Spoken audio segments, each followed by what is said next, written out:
The first thing that we need to understand about socialism is that, like any other ideology, it's a product of this larger quest to answer this pertinent question: how to organize the society, which was the result of development of industrial capitalism.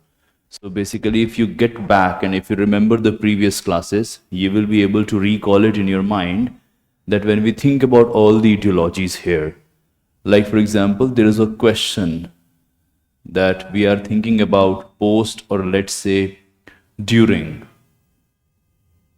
the emergence and gradual expansion of industrial capitalism.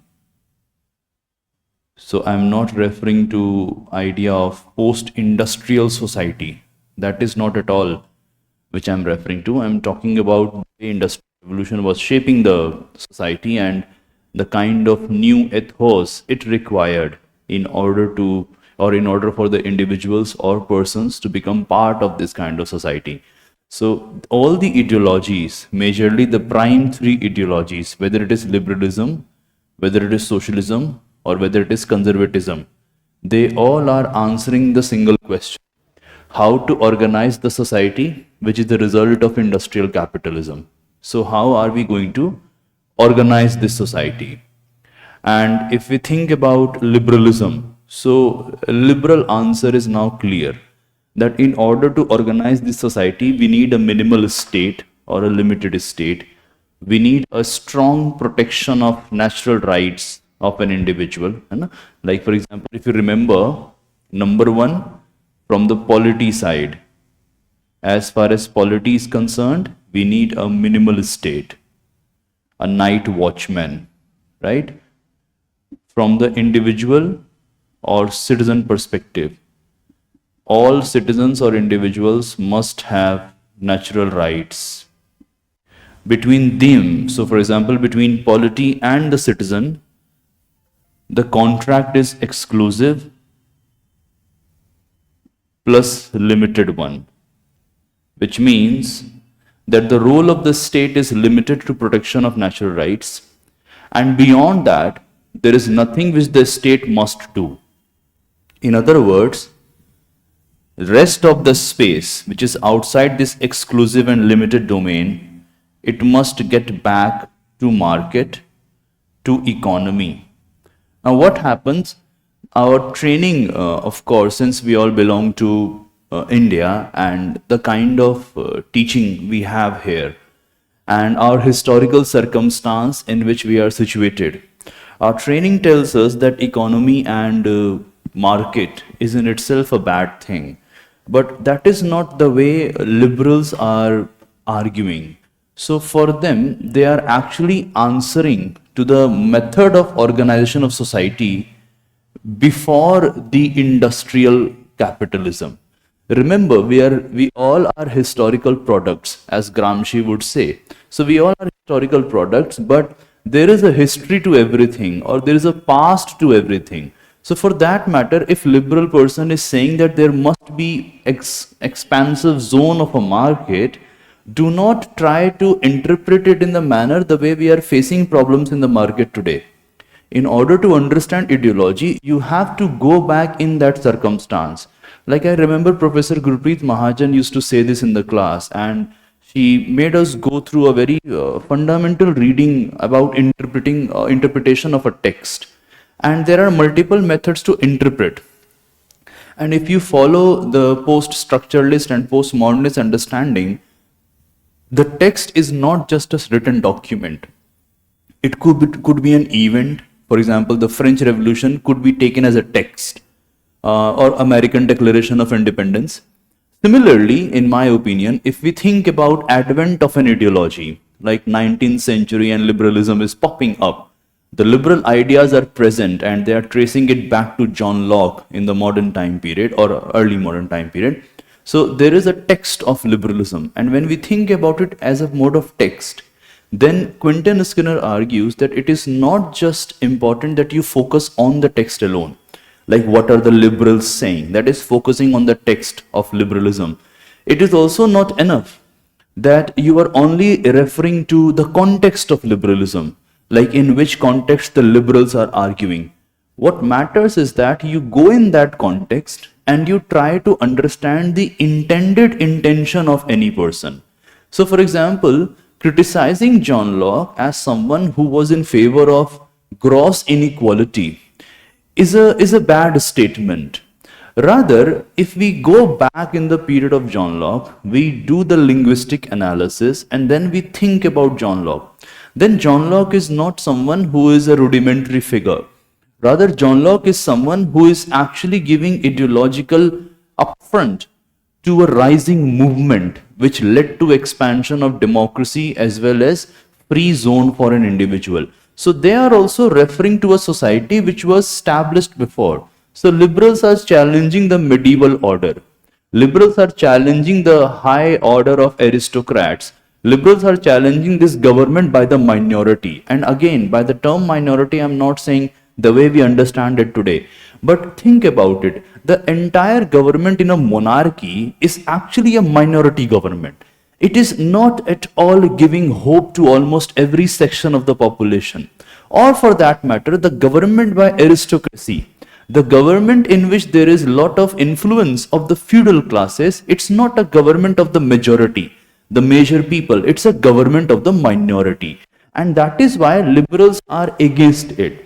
And when you need to have more and more zone, and also remember here that the same minority government is having huge penetrative aspects in your personal and private life. So this government is deciding what you should eat. This government or regime of power is deciding that, okay, if you are self-interested, if you want to think for yourself alone, if you want to progress in the world, you are doing a sin or committing a sin.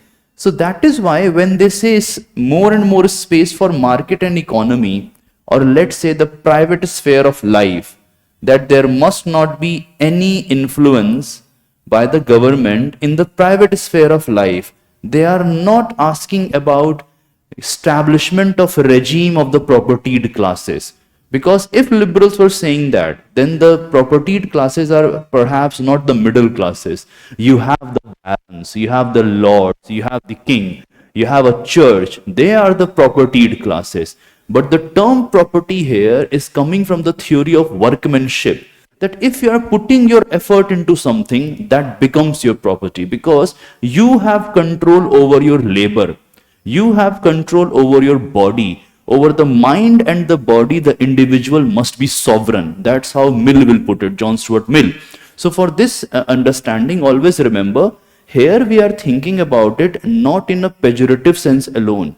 We also have to understand how it expanded the horizon of democracy, even though a limited one, even though a minimal one, and even for that matter, some kind of democracy in which there was no adequate space for women, for children, for younger generation, and especially not for the people who are now considered at that point of time, who are considered as poor. And that is why the liberal model was not in itself a bad model at all. And it also had good components. Apart from this, your private sphere is now becoming a zone of your control, right? So what do you want to eat? What kind of clothes you want to wear? What kind of religious practice you want to undertake? In what manner you want to connect with the God? That is no more the business of the so-called feudal state or church. That is individual's business. And that is why liberals were giving huge emphasis on actually creation of a free zone in which an individual could choose. And also remember, every ideology is a product of its time. So if you're thinking about any ideology that can answer any kind of query of yours, you are on the wrong track. Because then you are thinking about creation of an ideology by God. And you are actually thinking about a God equation. That through God equation and everything we can solve everything, or everything is remediable, or for that matter there is no lacuna in such thing. But that is something which you are expecting from someone who is actually a human being. And human beings are usually located in their time and in their circumstance. So for today, let's imagine today we are having different kind of ideological frameworks and modes of thought, or our modus operandi in which we conduct our behavior. And if you locate us in this particular time period, then imagine after 200 or 300 years, let's imagine that after 200 or 300 years, we also get to understand that perhaps we are not the most intelligent life in our solar system. That perhaps there is another kind of intelligent life and they have trespassed this limitation of hydrocarbon and they are having life in a different manner. And in their world, there is nothing called emotional intelligence. Rather, emotions for them is just one part of your existence. And then they have made different kind of ethics, different kind of morality, different kind of thinking about the world or the universe or the conduct of individual behavior. Like imagine that I can give you a very popular culture example. So I think all of you must be aware about this comic character called Superman. You know, this guy called Superman. And if you read that comic, or if you try to understand the identity of Superman as a interstellar being, so we find that on that particular planet, I think called Krypton, so there was this society, it was flourishing, blah blah blah, and then they developed this unique codex. And through that codex, they are actually creating their generations. And people are allocated certain position in the society. So some people who are being created in this typical artificial manner, they become the rulers. Some will become the part of the army, some will become the part of the merchant class, or some will become the part of the labor class, in their understanding. So what do you find is that the idea of creation of this kind of world is simply not acceptable to us. And that is why Superman's mother and father argue that we have taken the most important thing away from us, that is the freedom to choose or the free will. But if you go back and you say, and suppose Plato comes back in this world, right? In this particular time period, Plato comes back and Plato gets this comic of Superman. And Plato thinks that, okay, we are talking about experiment in the human society alone, not some other planet. Plato will defend that regime. Plato will say, no, this is the best way to organize society. So what happens when we are thinking about best methods of organization, we are always limited by our time and understanding. So our thinking or our understanding of best way of organizing society is limited by the time period in which we are living. And that is why even liberals are limited. For example, what are the major limitations of liberal philosophy or liberalism? If you think about their major limitations, we find a lot of influence. Like, for example, while they definitely defend the workmanship theory, this is something which is at the core of liberalism. And interestingly, Ian Shapiro, he's a famous, I think he's a famous political scientist, and he has a wonderful course on political theory and science as well. And I think it is available on Coursera as well as edX. So if you read Ian Shapiro and the way he has thought about modern foundation of politics, let me write his name just in case in the future you want to understand something. So his course is, I think, Moral Foundation of Politics. All of you do this course. You will understand a lot of things from here as well. You know, watching one class per day is not going to give you anything bad influence. It's a very wonderful course.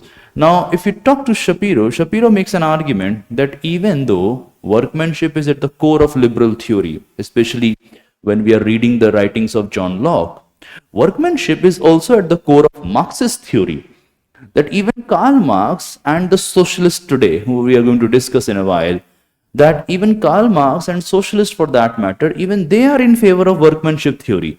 Like the entire idea of labor theory of value is coming from workmanship theory, that you are working, and if you are working on something, you are doing something productive, you are bringing value to it, and it must become your property. The issue of Karl Marx is that even though liberals are talking about this, or the issue of socialists is that even though liberals are framing things like this, but the moment they associate property and then they make property the larger whole. In other words, that people can work for someone. It started from the position that if you are putting your labor into the atmosphere or the world at large, that becomes your property. But the moment you start property and develop money, which later on helps in getting a wage, the moment you are able to solve this problem of spoliation of property, that you are going to spoil property. For example, Locke says that yes, you can take, for example, 100 bananas from the nature. You can make 100 mango or apple as your property by putting your effort or labor. But that is going to create another problem, because in the nature, it is not in the spoiling stage. But the moment you control it and you take something which is outside your activity and which is going to get spoiled, that cannot be your property. But if you are stopping human being on that, there cannot be commerce, because commerce requires accumulation. Commerce requires more and more concentration of resources so that it could be transformed into some other resource, or it could be delivered to someone else in matter of exchange, whether barter or through money. So in order to overcome the issue of spoiling, the humans invent money. And the moment you invent money, the question of property is no more limited to workmanship theory alone. The question of property gets another degree of workmanship theory, which is now you can accumulate resources, and you can also make sure that other people can work for you, and instead of giving them property per se, you can give them wages. And that was one of the most fundamental concerns during the rise of industrial capitalism. What was happening is that people who used to work on the land of feudal lord, despite the limitations and brutal circumstances in which they used to work, like the lordship was not a great way of organizing the society, if you think from the modern lens. But what was unique in that particular mode of organization of society was that the laborer was attached to the land. That's why he was called a serf. And most of his daily material needs were fulfilled from that attachment or the situation of being a serf.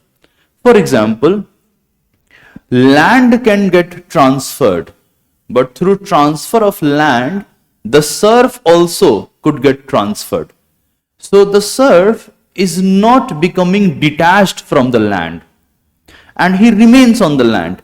Now, on the one hand, it appears that the serf is bonded to the land, and that was actually the circumstance. It was a bonded labor. If it comes to the situation of marriage, then they had to take permission of the Lord first, that can I marry my daughter or can I marry my sister to that particular person. Why? Because if the woman is going to the other family which serves another lord, then this particular lord is going to get less labor. So women were actually made of a commodity in that sense, or they were also dependent upon Lord's mercy. So there were a lot of problems in the feudal system, but there was one guarantee, that whatever which was being produced from the land, if you are being attached to the land, there is one good benefit, that you can actually produce some things for yourself and you can survive, you can do something for subsistence and you can live with it. Moreover, there is also this thing called open land or common ground. So your daily requirements, like for example wood, or for example if you want your cattle to graze somewhere, these daily requirements do not need any kind of spending from your side. It is already part of the feudal mode of organizing the society. But when industrial capitalism is gradually expanding its horizon, and when commerce is taking place, when the trader has entered the society, when the merchant class is now influencing the method of economic organization, and when the enclosure movement starts. So there was this enclosure movement all across Europe, in which the feudal lords and many of the emerging new class of farmers, they started enclosing the land. When we are turning land into a commodity like any other, So like I can purchase a pen or sell something, now you can sell the land. In other words, when we are turning land into a private property, one thing which is very unique in the property relation is that it is inalienable to a large extent. That if something is your property, you can sell it off, you can give it to someone. And when we are turning land into property, so the relations on the land are also going to get changed. So now, if land is a property, then this particular property requires that nobody is attached to the land. So the bonds of servility has to stop. And if bonds of servility are stopping, so on one hand, it provides freedom to the serf. And that is why we say capitalism actually freed individuals from the land. But at the same time, it also means that whatever assurance which was part of servility, that is not going to remain anymore any further. That servility is ending as well, which means that now in order to survive and thrive and provide for the family, the particular erstwhile serf has now to search for work. And if that person has to search for work, in order to remain a good option, that person has to be productive. That person has to be efficient. And if that person is not able to find work on the land to which that person was attached to, now this person will now migrate to cities or other parts of the world. That is why we say that when the enclosure movement is going on, there is also a process of migration going on in Europe. And it is a huge debate when you read it further, more details in your, let's say, I don't know, maybe if somebody or someone among you wants to pursue higher education, they will read this Brenner debate or the debate on transition from feudalism to capitalism. Rodney Hilton and others have written a wonderful book on that. Or for example, I have also recommended that all of you must read this book by Leo Huberman, which is Man's Worldly Goods, right? All of you read that book. Now, when this transition is going on, we are finding that laborers are now migrating, that laborer is no more attached to land, that the laborer is now having a new kind of control over his body and a new method of making it docile.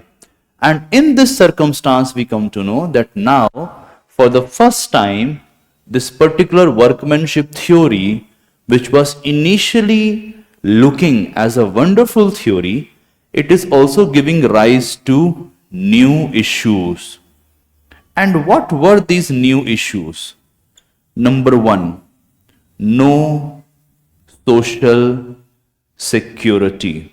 So people who are working in the factories, they had no social security. Number two, bad working conditions. Actually pathetic working conditions, not just bad. Number three, there was huge inequality. Inequality was before as well, but now it was again part of this social organization. Now here also I want to give you one more point. Why huge inequality is now becoming a matter of concern? Was there no inequality during the feudal time period? Of course there was. Was there no inequality during the time of master and slave relationship? Of course there was. But why are we saying that huge inequality is now a matter of debate? Because before capitalism, almost every other thought process and philosopher's viewpoint, they have framed their treatise in order to defend the unequal regime existing in the society. So if you go back and read even a thoughtful person like Socrates, even he is defending inequality between human beings. If we read Plato, which we will be reading I think by the end of next week or maybe last week of December, for example, if you read Plato, even Plato is framing his theory and defending that yes, there is naturally humans are unequal and all the political and economic inequalities are just. If you read Aristotle, his entire theory of justice, no matter how much democratic he appears when it comes to participation in the polity, Despite that, even his theory is a brutal defense of inequality. If you move a bit further and you read this so-called Christian scholars, or for that matter, even people like Descartes for that matter, despite saying that every human being has the capacity to think, there is element of defense of inequality in their thought process. But when it comes to liberalism, liberalism's fundamental point is that all humans have foundational equality. And this foundational equality gets transformed into the legal and political equality that all are equal before law. It is for the first time that any kind of thought process is emerging, and this thought process claims that all have natural rights. And then they also claim that through the expansion of the market forces and through the expansion of capitalism, the issue of epidemic and scarcity is going to become a matter of the past. Because this internal relations and due to this internal structural constraint made by the economy to be more productive and to produce in a larger quantity, it is going to solve the question of scarcity. And despite this novel claims, what we are witnessing is that opposite is happening. And in name of defending equality of opportunity, and claiming that when it comes to effort and intellect, not all are equal, that is why there cannot be any equality of outcome, there can only be equality of opportunity, like you and I, we both are free to actually go and sleep in the palace at Jaipur, right? This is the kind of statement that a liberal will say, but they will not say that, okay, me and I'm sorry, I said it otherwise, that you and I are equally free to go and sleep, let's say on the railway track of Shivaji Bridge in Delhi, but they will not say that we both are equally free to go and sleep on the bed or lavish bed of the present at the palace of Jaipur. They are not going to say anything like that, because that requires a different kind of effort. So what was happening, the claim of liberalism and the claim of capitalism, that we are going to provide a good society, a society in which there is a lot of products, a society in which individuals' efforts are respected, a society which provides this independence and freedom to each individual to progress in life, a society in which talent is respected, a society in which you keep on enhancing your skills, you become better at doing something, then of course the progress will follow your life. You will become more wealthy and there will be a lot of prosperity in your life. This entire dream project of having more prosperity, of having more wealth, etc., when we started thinking in the 19th century and the 20th century, we were able to witness that actually the opposite is happening. Some people definitely are becoming wealthy, some people definitely are prosperous, but a vast multitude of population is compelled by the market forces to live a miserable life. And that is why a huge inequality became a matter of intense debate, that is it actually worth it? Is it actually happening? And then as a response to the limitations and failure of liberalism as an ideology and capitalism as a method of economic and political organization of society, there emerged a new thought process known as socialism.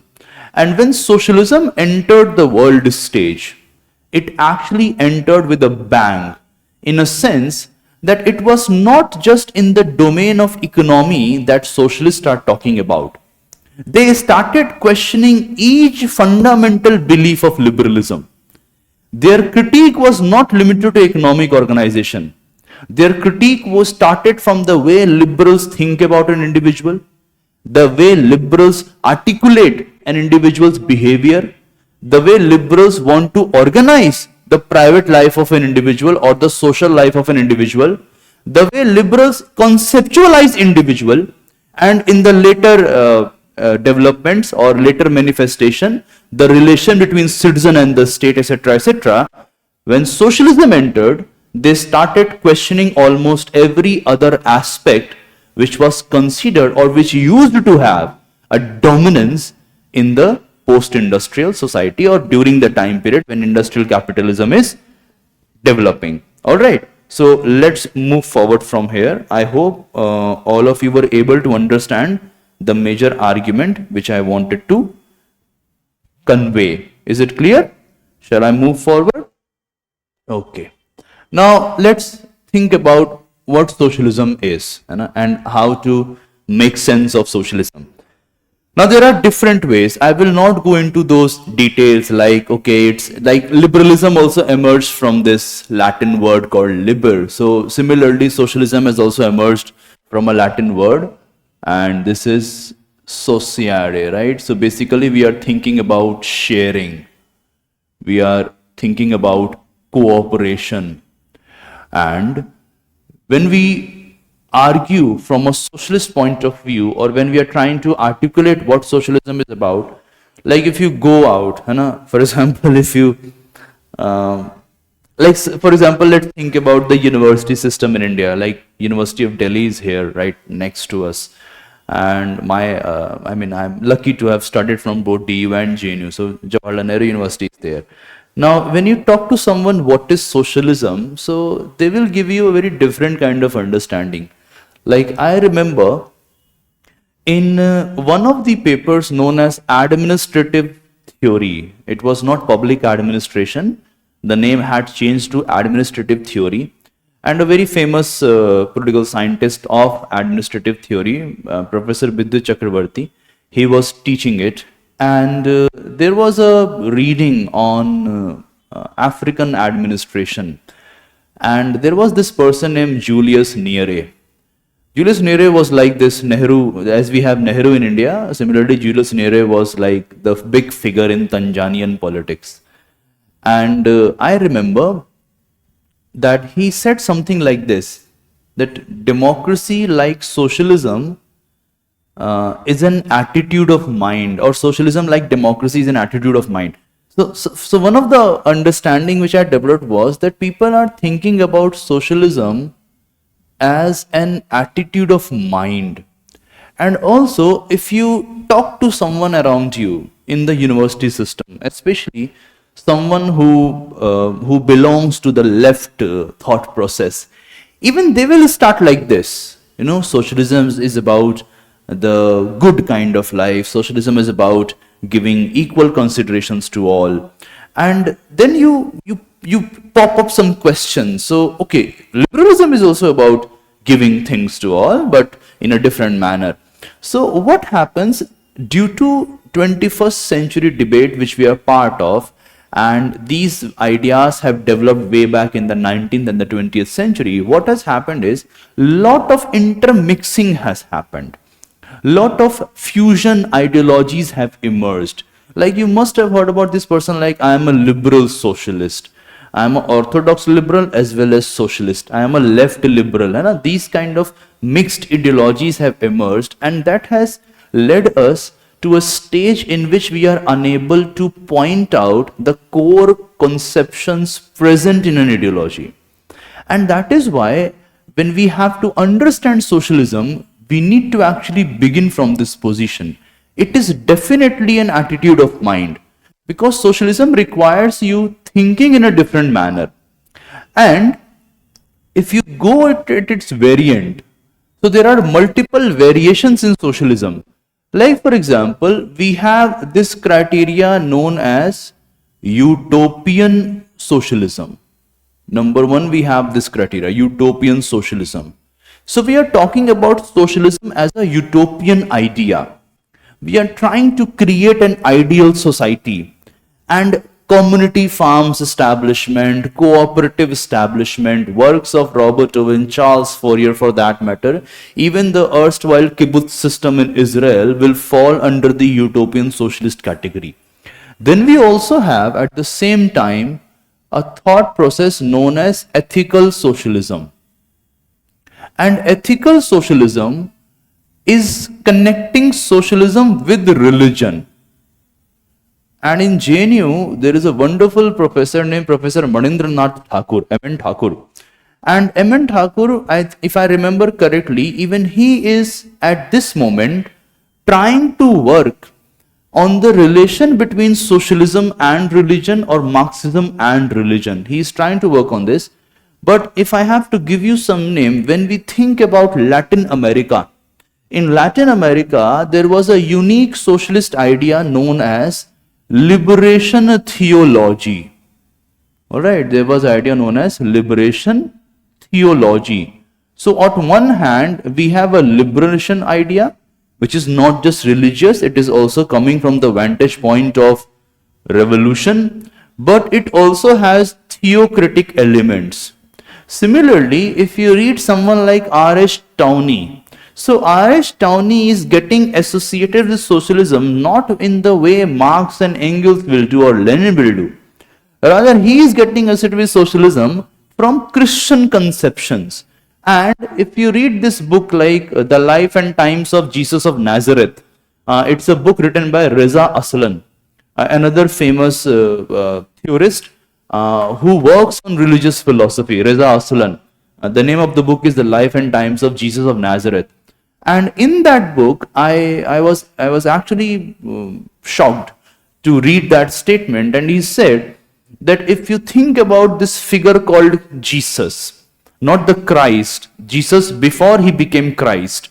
So when you read the work or when we understand him as a historical person who was born at a particular point of time, and there is a time period in which he is just Jesus and he has not developed into the figure of Christ. So there is a progress going on in his life.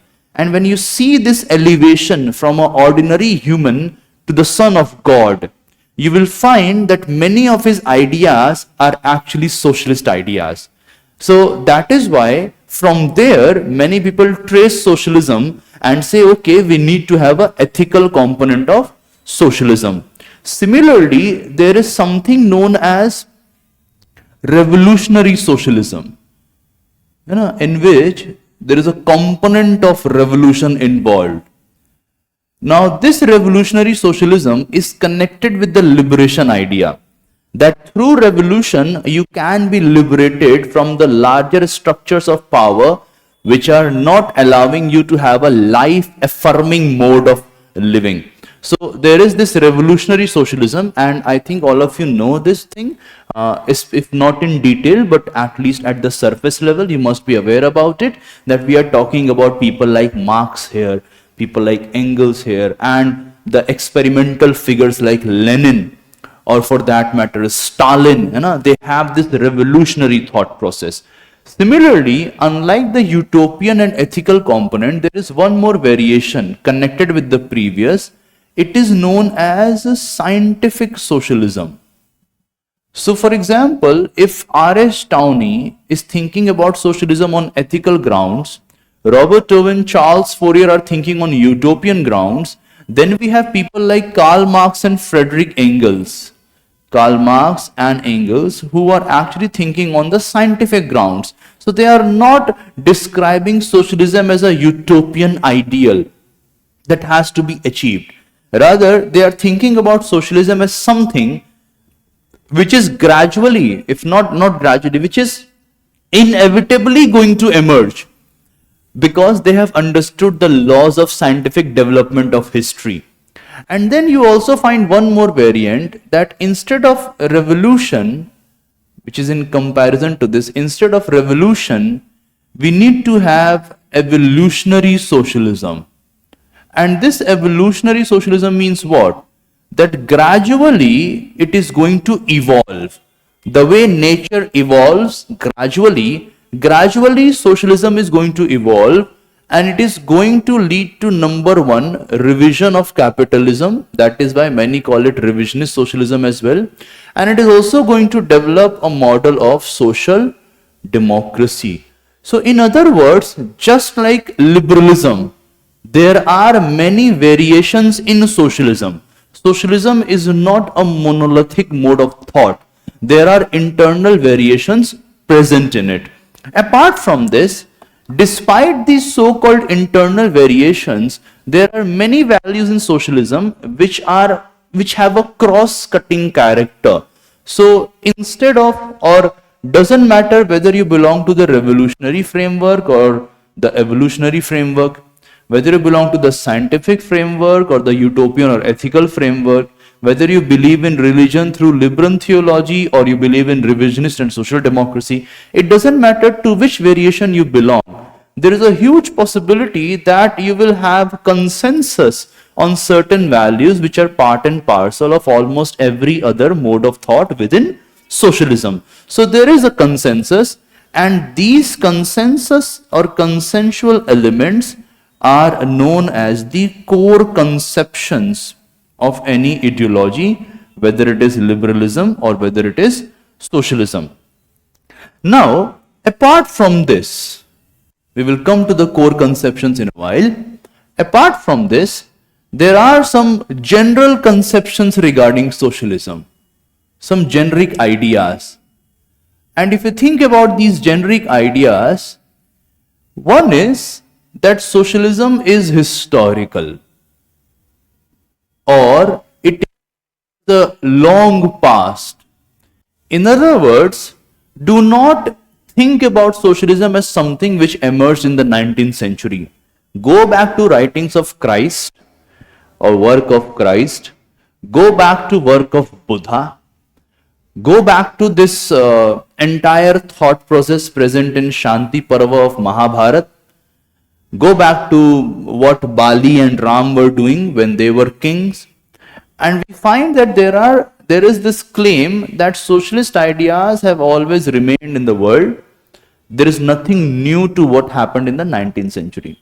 Now, I don't belong to this category of people who think like this. The simple answer: being as a thought is something else, and being an ideology is a different ball game, because ideology needs to have three components. So yeah, I agree that there were socialist thought processes or socialist thinking present way back in the past, because we humans have largely thought about similar questions. Like, for example, what ought to be a good life? It is something on which Rawls is also going to write, and Aristotle and Plato are also going to write. What is the relation between a state and a citizen? It is something on which Socrates is arguing, Plato is writing, Aristotle is writing. At the same time, we find modern constitutionalists are also writing about. So the majority of questions remain the same. But saying that ideology has also remained, that is a different thing, and that is not at all correct. So no, it has a history, of course, it has a past, but we cannot say that it was an ideology. We have to keep this distinction in mind. Second, some say that socialism is basically a reaction. Some argue like this, that it's a reaction. It's a reaction to these things. It's a reaction to liberalism and conservatism. It's a reaction to the inequalities which were developing in society. It's a reaction to failure of capitalism. Now, I also don't agree with this. In my opinion, socialism was not a reaction, because when you consider or declare something as a reaction, you are taking away the stimulus. You're taking away the internal stimulus present in it. Rather, socialism was actually a response. Now, definitely these elements played part in it, but it was not a reaction. It was response to this larger question: how to organize the society which is a result of industrial capitalism. So instead of thinking about it as a reaction, think about it as a valid response. Third thing is that many say that socialism is actually opposition to liberalism. Now, there is some element of truth in it. Definitely, socialism has this opposite element. It is like an opposition to liberalism. There is no doubt about it.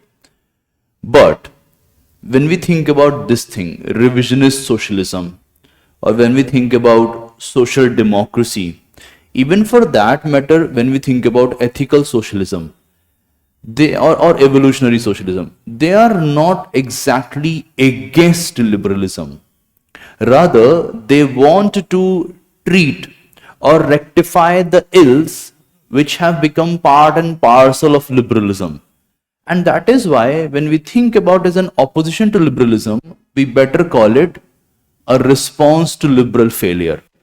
And when it comes to opposition, definitely the entire opposite forces are more dominant in the schema of Karl Marx and Engels, some part of liberation theology, or majorly in the revolutionary socialism. So it's not an opposition, it's a response. Majorly it's again a response. One more thing is that socialism is an ideology which focuses on social equality. Definitely, there is nothing wrong about it. Yes, it's an ideology which focuses on social equality. But so does liberalism. When liberalism is talking about each and individual has a natural right, everyone must have equality of opportunity. So even liberalism is in favor of social equality. But socialist ideas move beyond equality of opportunity and they try to frame the argument around equality of outcome. And we must keep this thing in mind that equality of outcome is not like not giving value or not giving proper respect to someone's efforts. It's not like that. We will come to it in a while. Then some say that socialism is the better alternative to develop a balanced and peaceful society. Now the argument here is, since liberalism and capitalism are unable to address the structural constraints and they are unable to address the transformation of old existing inequalities into new form of inequalities, and they are not focused upon how to give a valuable life to all, whereas socialism promises this and aims to develop this. Socialism is a better alternative and a very peaceful method because it is going to ensure social stability. Now we might debate on this. Like if you talk to Professor Ranveer Singh, had he been alive, he would have said definitely socialism is the better alternative. But the experience of socialist state also compel us to think and proceed in a cautionary manner. So here we have a debate. So those who support the ideology are going to be in favor of this argument, and those who have a more fine-tuned reading of history are not going to be in favor of this argument. The better position is that the moment any ideology develops a space for development of tyranny of power, whether it is liberalism or whether it is socialism, it is definitely not at all going to produce social equality, humane freedom, peace, or for that matter, stability. So there are some major debates within socialism. Apart from this, we also need to understand that how socialism has evolved over a period of time. Like for example, if I try to provide a brief history of socialism, then its development has gone through many up and down time period. So initially we find it emerged as a utopian ideal. So there was this idea and it emerged as a utopian ideal in the context of majorly Europe, because in Europe only there was this development of liberalism. Then from here, it actually started getting this consensus that socialist ideas are a better alternative than the liberal ideas. But the problem is the utopian element. So we got this scientific socialism, that no, socialist ideas are good, but we need to have a scientific character to it, through which it doesn't remain a utopia.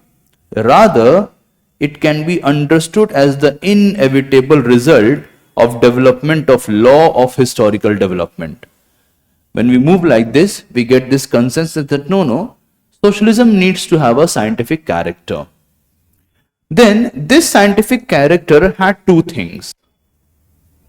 Number one, it was going to propose inevitability of socialism, that it is inevitable, it is destined to happen, and then it is also going to propose a way forward, that how this inevitability will actually will actually get transformed into real sense, or it will get actualized for that matter.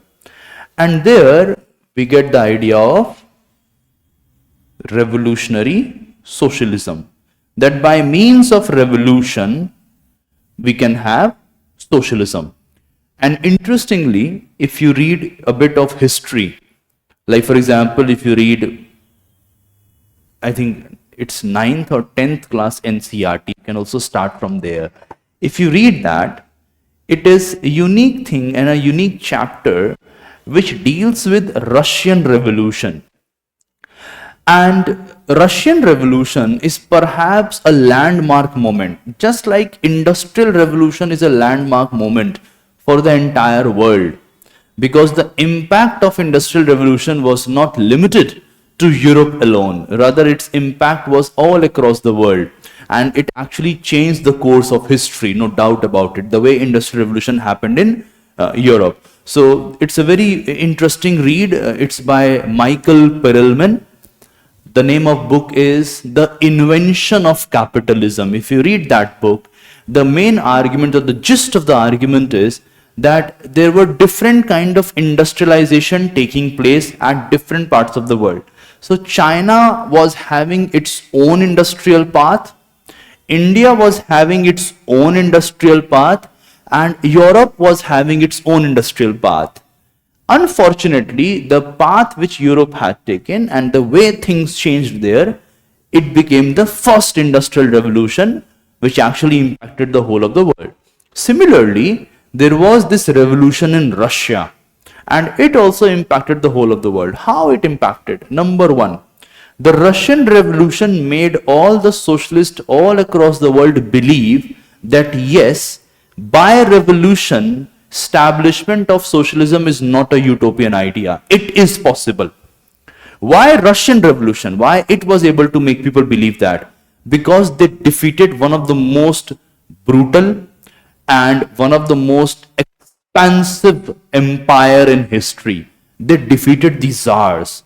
It's not an easy task to do, that you are actually mobilizing people and you are able to defeat the Tsar Nicholas II. So they were able to do that. So it gave a ray of hope. Third was that the entire Russian Revolution, if you look at it on a world map, think about the country like Russia today. This entire country is not something which is only barren land in form of Siberia, or of course majority of population lives on the western part of Russia, Moscow, Leningrad, Stalingrad, etc. But the region was also full of resources. It was not like it was not full of resources. There were resources there as well. And this particular state, which is now to get established, this particular state was able and it had the potential to sustain revolutions in other parts of the world. Moreover, when Russian Revolution happened, at that point of time, there was emergence of many socialist parties like the Bolsheviks party all across Europe. And there was a wave of socialism across Europe. Like for example, one of the biggest challenge to the Nazi forces or the Nazi party in Germany, because of which they were not able to come into power, were the socialist people. And they were actually adamant to lead a revolution. And when Hitler came to power, he declared something very unique. He said that for the next 1,000 years, there will not be any revolution. So we can understand the impact here. And it was usually at this point of time when they were not just against the so-called industrial capitalism, they were also challenging the monarchical order. Interesting point is that usually we think that socialism is going to come after capitalism. And many people also write that Marx's predictions were wrong. Why they were wrong? Because he had predicted that revolution will take place in advanced industrial societies. But on the other hand, the revolution actually took place in Russia. Now, all respect to these people who have written things like this. Maybe they have not read the unpublished works of Marx, which is now published as ethnological notebooks. Or for that matter, if we read this book by Partho Chatterjee, The Politics of the Governed, in that book he mentions that even in the writing of Marx, he has said something. And he said that in every context, it is not necessary to have a working class gradually paving way for revolution, or the society has to move from feudal order to a capitalist order and then the socialist order. It's not like this. Rather, the mode of living in certain social formations can actually pave way for revolution without having the capitalist time period in between. So Marx had written this, that the kind of commune system we find in Russia, it's a very ripe condition that even revolution can take place here. So Marx's prediction was not actually wrong. Even he had written things like this. You know? So revolution. Then this time period, like I'm talking about 1917, all of us are aware that during this time period there is one more thing happening across the world, which is known as World War I, right? And when the revolution happened, the so-called socialist revolution in Russia, and Russia actually said that we are no more part of the World War. At the same time, there is a unique development going on. Like, for example, if you locate this time period in the Indian history, you will find that this is a unique time period.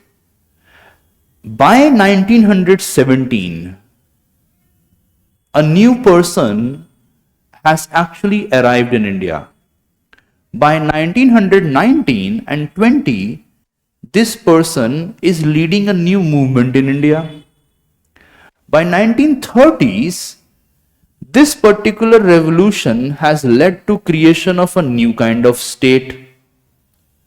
And even in that state, in a few years, there is going to emerge a new leader. That leader, by the name of Stalin, later on is going to say that we need to have a second revolution. So totalitarian regimes are developing, right? Because of this, we find that post 1917, either in the so-called Russia, which is now a revolutionary Russia, a totalitarian state is emerging. At the same time, in Germany, we find that hate towards socialism and socialist idea is going to give rise to another totalitarian state. It is very interesting that Nazis were also totalitarian and the Stalin was also totalitarian. They both were actually a flip side of the same coin. But one person is actually against socialism and communism, and this person, Stalin here, says that we am a communist, even though the name of the Nazi party had the element socialism in it, but their socialism was coming from this idea of a fascist state, a strong state going to take care of the German workers. So nationalist socialist party. So nationalist element is above it. And interestingly, whether it is Germany, there is a nationalist element prevailing. In Russia also, from Stalin, there is a national element prevailing. And this fusion of nationalism and socialism is not limited to Europe alone. Like, for example, when we come to colonial context, you all know that the first Prime Minister of India, Mr. Jawaharlal Nehru, even he used to say that I am a socialist. And in India also, there is a fusion of nationalism and socialism forming together or coming together. So what is happening is that in the European part, the nationalist element is overcoming the socialist element. And in the colonial context, the anti-colonial nationalism is getting attached with socialism. Later on, during the decolonization process, when the entire world is now divided between two centers, one is the so-called socialist and the communist center, headed by former USSR, The other is the capitalist, liberal and democratic center headed by United States of America. In this time period also, all the major countries in Africa and Asia are having the idea of socialism. But now here, even though it has an anti-colonial element and it also has the anti-USA element, but they are not eager to follow the totalitarian model of USSR.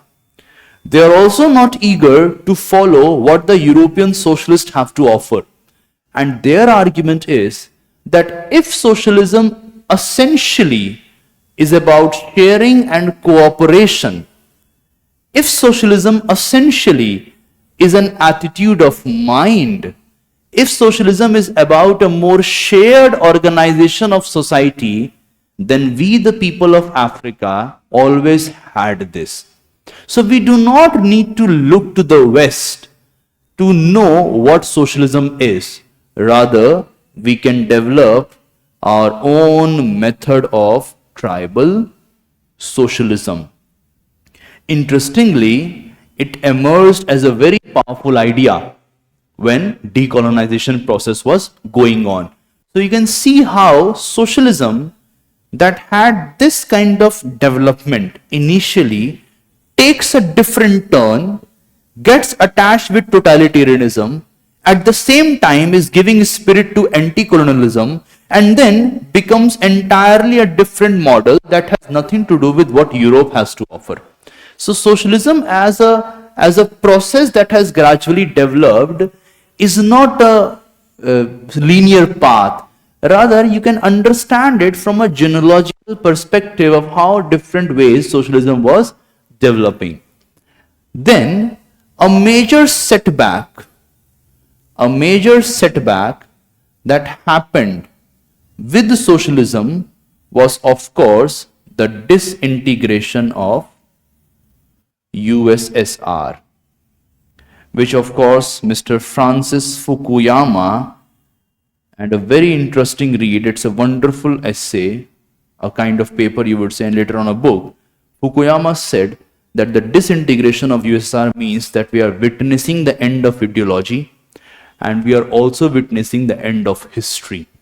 Or in other words, we are witnessing the triumph of democracy, liberalism, capitalism over socialism, communism and totalitarianism. Now, I don't think that Mr. Fukuyama had a wonderful read for that matter, but let's imagine that Fukuyama is correct.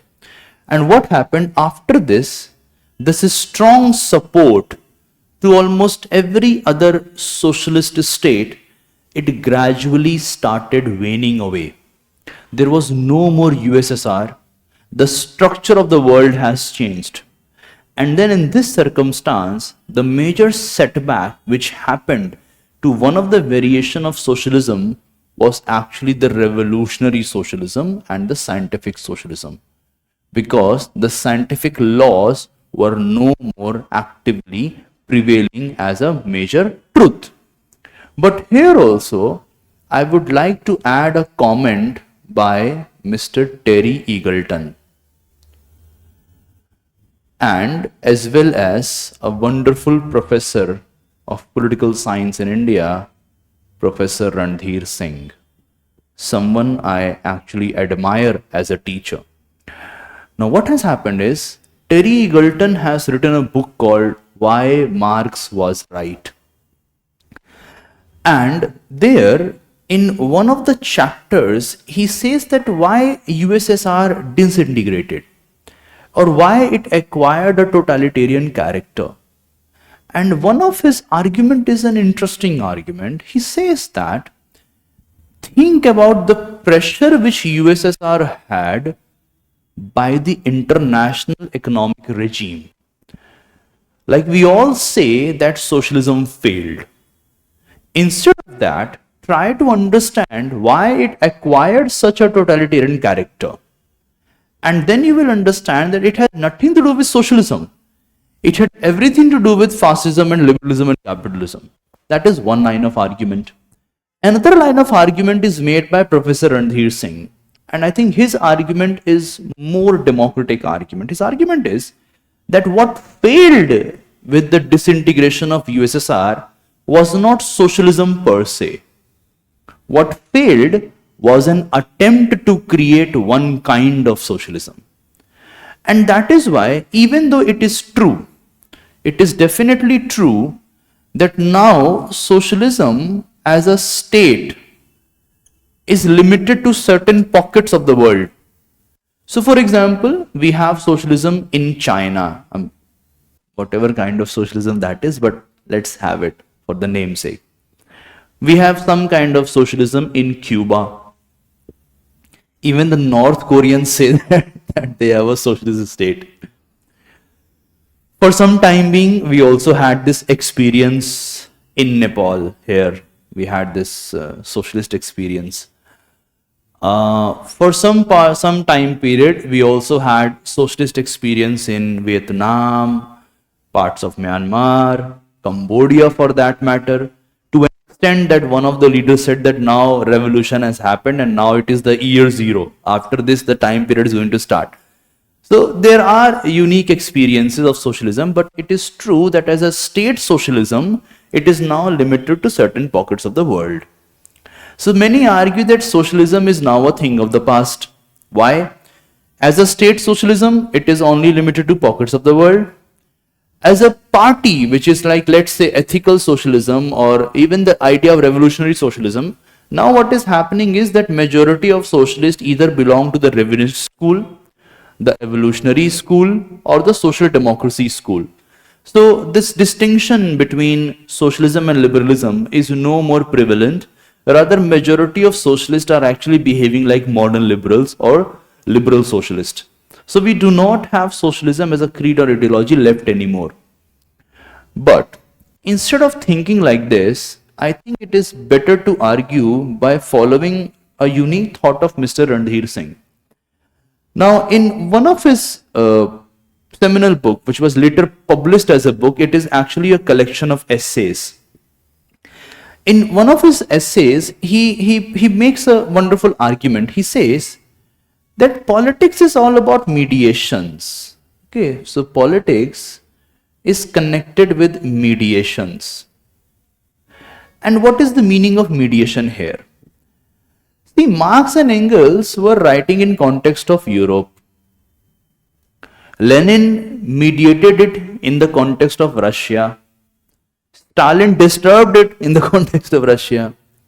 Mao further brutalized it in the context of China. They acquired a military type character, all the opposition forces lost, and that is why they gradually developed these totalizing tendencies. But in India, we have a different method. In Africa, we have a different method. Now, all across the world, if we look at the new social movements,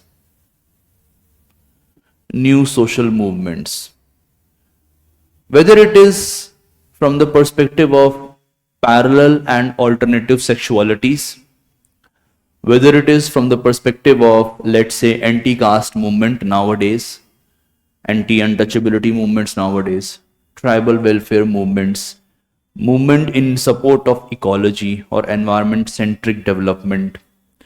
Interesting point is that when you try to read and understand these movements, what we find is that during the time period when they used to have a larger dominance on the revolutionary framework, what has happened is that even though state socialism is in pockets, but socialist ideas have become part and parcel of almost every other movement across the world. And you will find these pictures of Marx, you will find pictures of Engels, you will find arguments by Marx that see, if you read, like for example, on the ecology question, how capitalism is actually leading to deterioration of environment, you will find quotes by Marx. So what has happened is that state socialism is now existing as a pocket.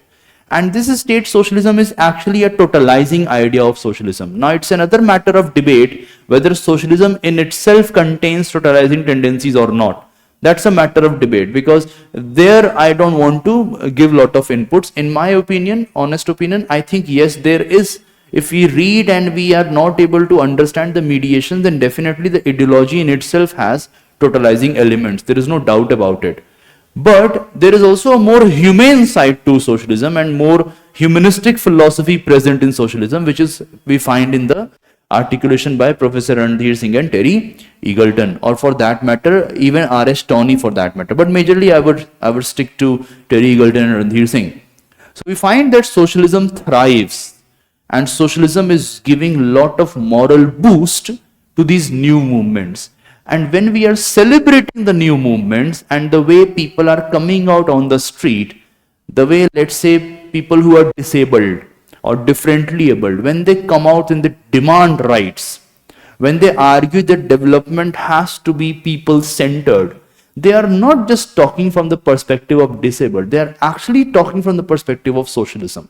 So yeah, pocket socialism, it also remains, and at the same time, socialism as an idea, as a philosophy is developing, and it is thriving and giving boost to other movements as well. When it comes to conceptions, there are multiple conceptions present in the socialism.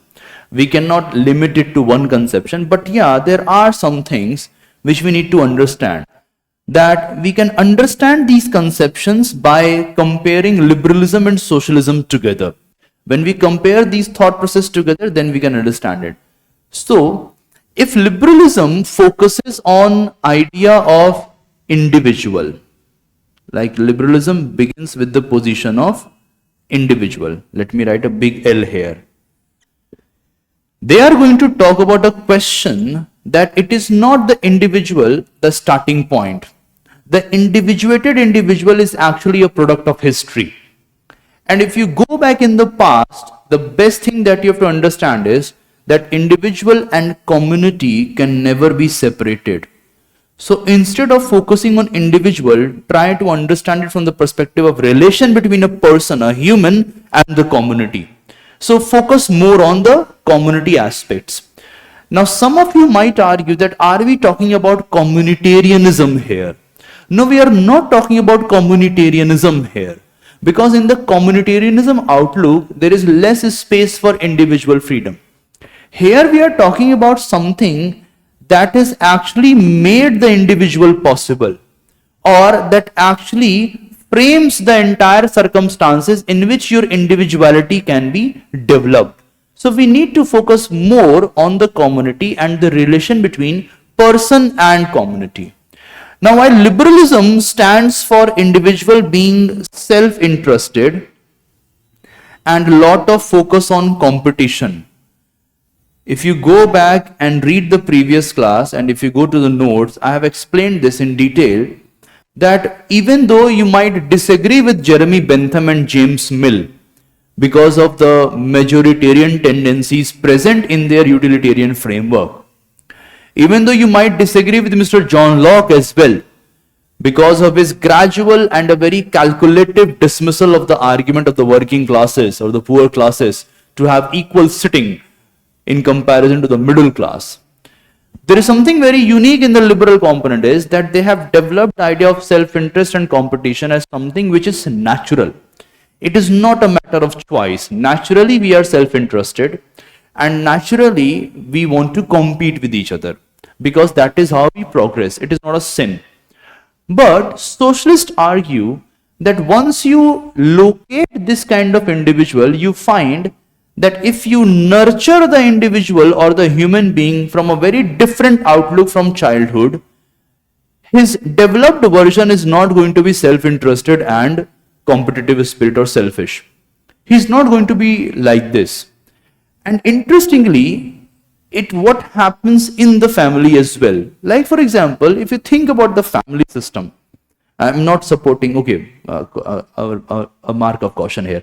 I'm not supporting the patriarchy here. Okay, so by family system, I'm trying to explain, like think about this structure, this family structure. And if you have a younger brother or a younger sister, or if you have a sibling for that matter, so your method of dealing with him will be very different from the way you deal with people outside. Why? Because in your thought process, we are trained that see, family comes first, right? This is how we are trained.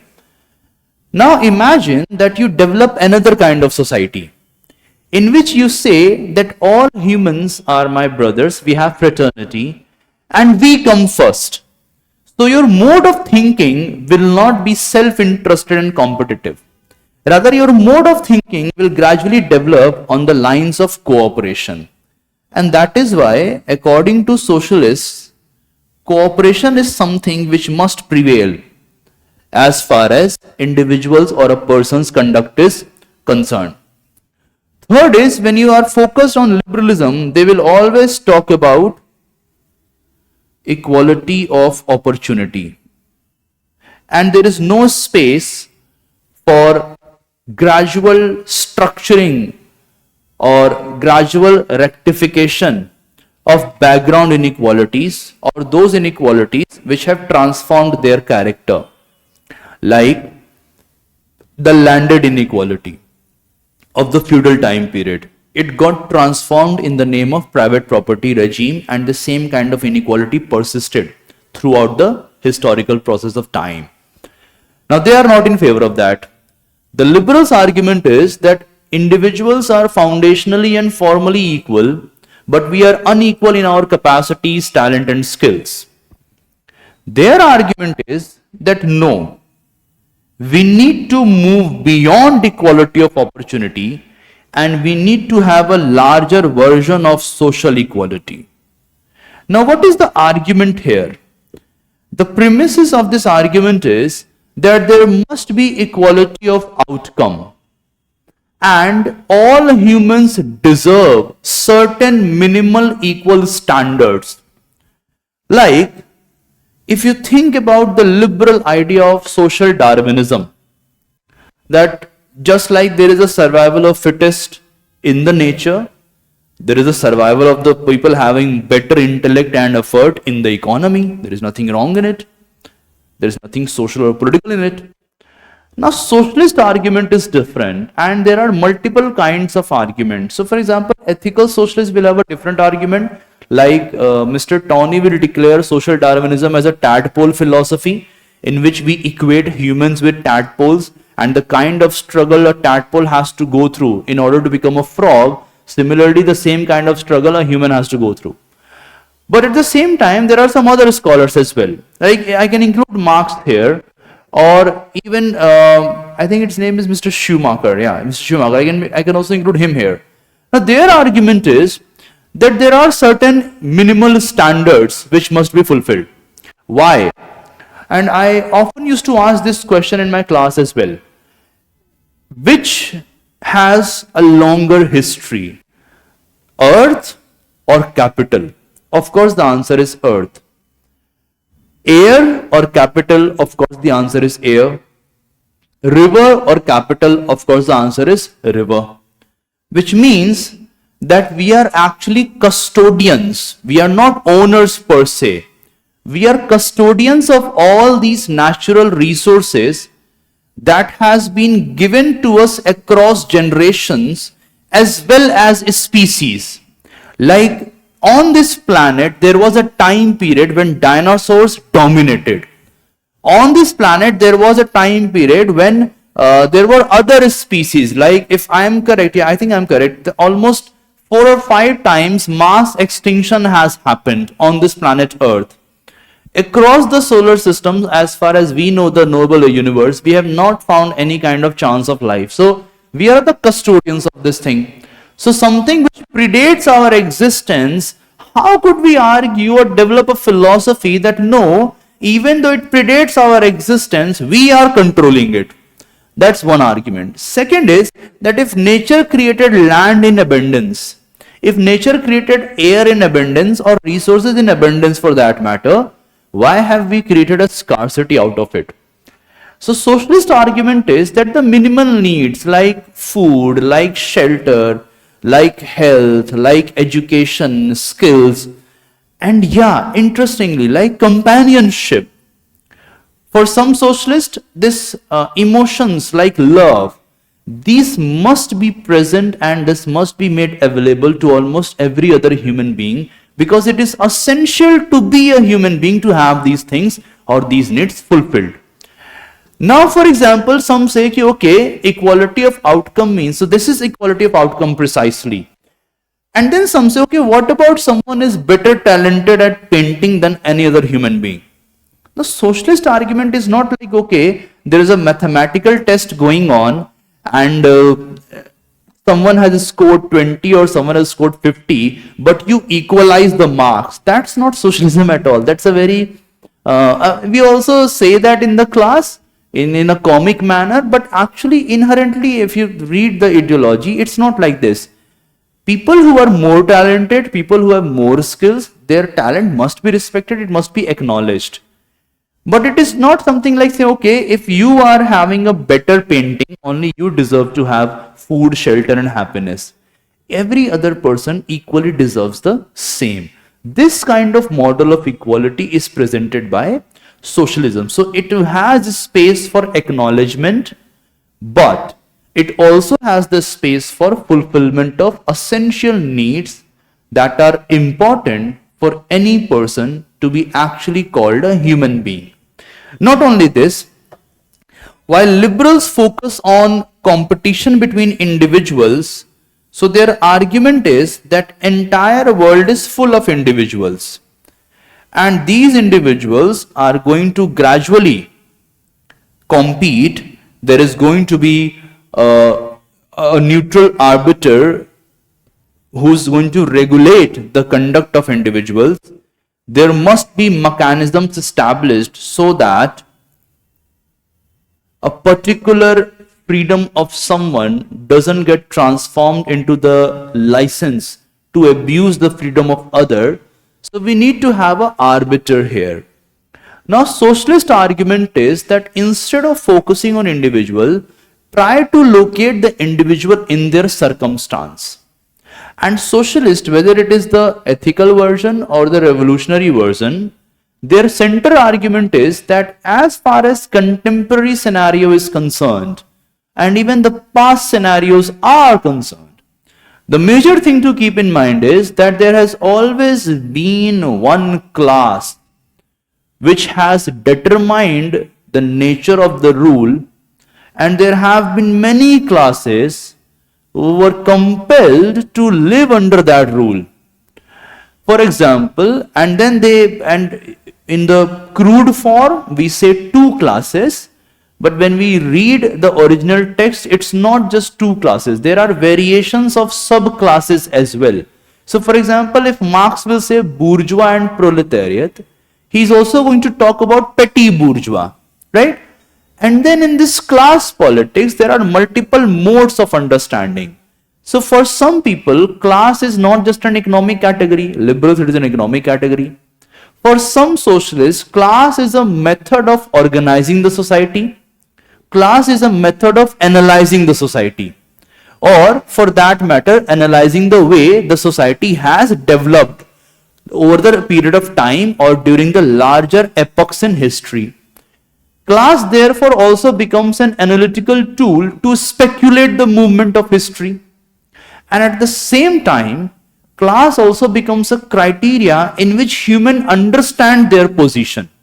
Like for example, a person or a proletariat, for example, Marx says that proletariat are class in itself, and they have to gradually transform to class for itself.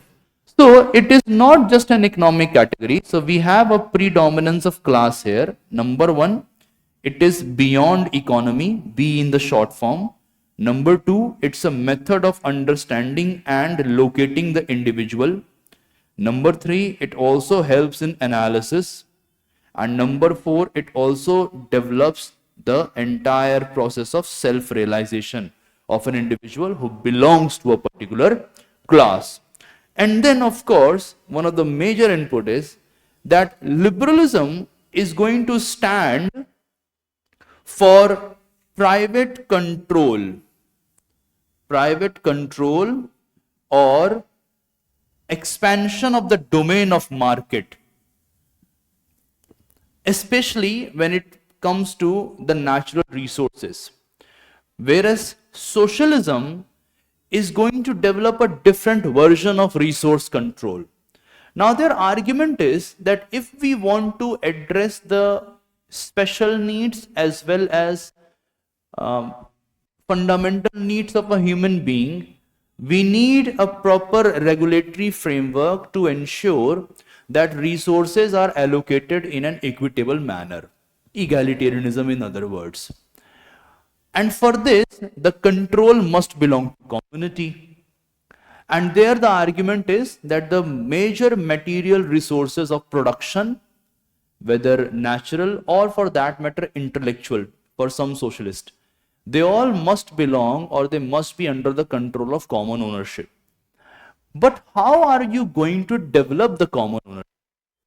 Of course, the major argument here is that it is not going to be the community per se, that volunteers are going to develop it. Rather, socialism therefore goes with the idea of state ownership.